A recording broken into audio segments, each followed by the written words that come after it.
இன்னைக்கு முதலமைச்சர் விஜய் சார் சுதந்திர தினத்தை அதுவுமா காலையில கொடியேற்றினது எல்லாருமே பார்த்திருப்பீங்க.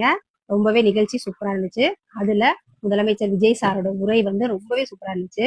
நம்ம சுதந்திரம் வாங்கினத லஞ்சம் ஊழலுக்கு இணையா வச்சு பேசியிருப்பாரு.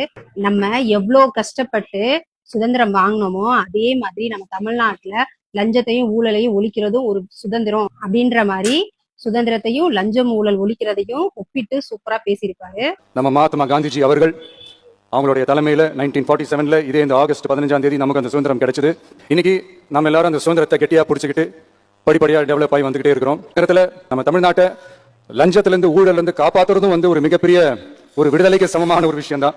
அதை நோக்கி தான் நம்ம அரசும் செயல்பட்டு வந்துகிட்டு இருக்கு.